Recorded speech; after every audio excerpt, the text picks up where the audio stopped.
What's up, everybody? Got a new video today that I think is a pretty cool concept. These are Lego sets that should come out that are in the Game of Thrones line.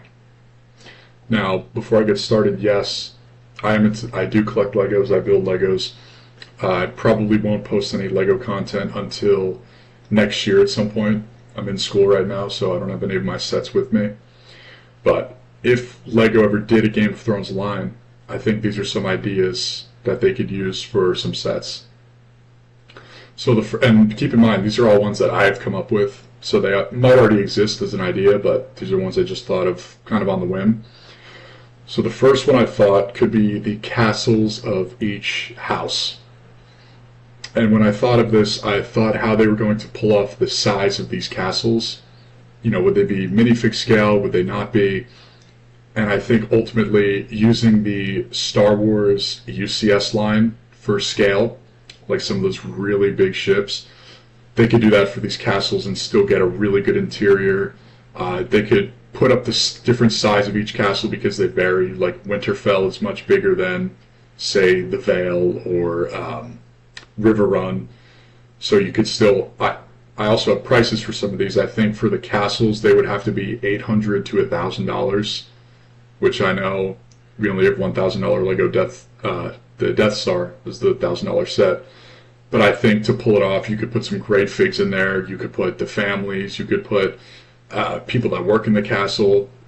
I think that'd be kind of like their main top, most expensive seller, so to speak. My next one could be battle packs for each house, and this would have knights.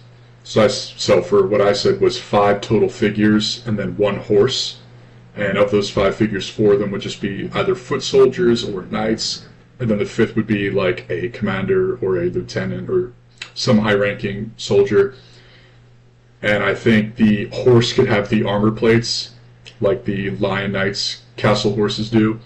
You could just put the sigils and colors of each house.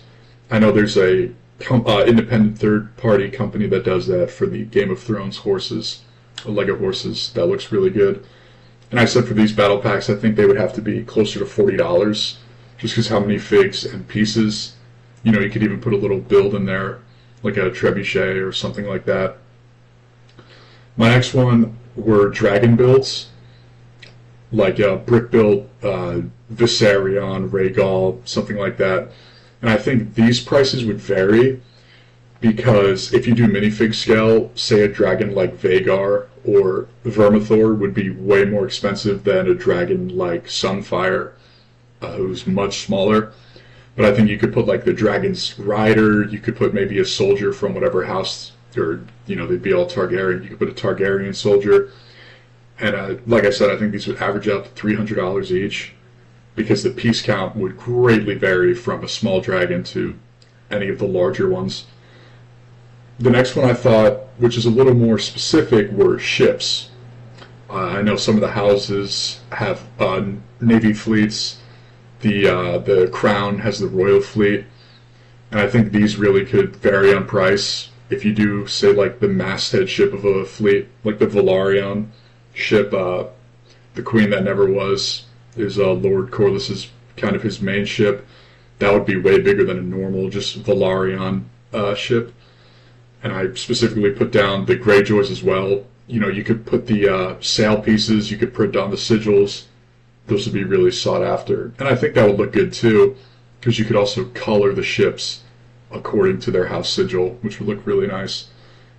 And then I thought of this one. I know Lego, I don't know if they have the rights to this. I think it's Hasbro as of right now. Kind of the minifig packs. When I think growing up, there were the Knight minifig packs, like the Castle set. There were Clone Trooper ones, I believe, from Star Wars. I wasn't too big into Star Wars, so I don't know if it was Clone Troopers or Stormtroopers, but it would be like 3 or 4 minifigures, and then they would each have a weapon. And it was in like those little hanging plastic things on like the end of an aisle. They were like $12 or $13. I think today they'd be closer to $20, especially because these are all new prints, all new figures. Maybe they use new weapons, more accurate to the shows. But I think that'd be good to add on to like those UCS size castles that I mentioned earlier to really, you could do army building. because these are literal medieval armies. I think that would look super cool. So yeah, I'll try to put up some mock pictures as well right around here, because there's some mocks people have done of like Castle Black. The Red Keep was at one of the BrickCons, which looked really cool. And then obviously I'll put like a while I was covering each one, I'll put like a chart of the prices and the descriptions of what each set will contain.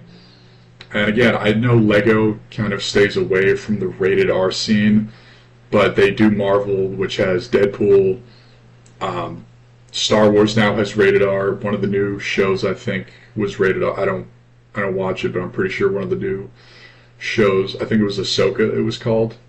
There was some pretty gory and violent stuff. So, clearly they're okay with going the rated R route. So I know there's a book that should be coming out soon for the Game of Thrones book line, the Winds of Winter.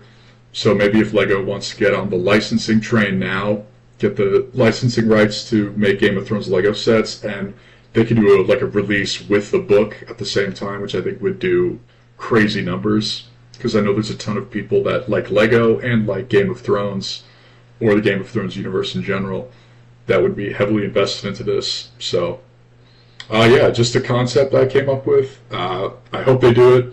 Until then, we'll just have third-party creators making these Game of Thrones figures. But let me know what you guys think. Like, comment, subscribe, and peace.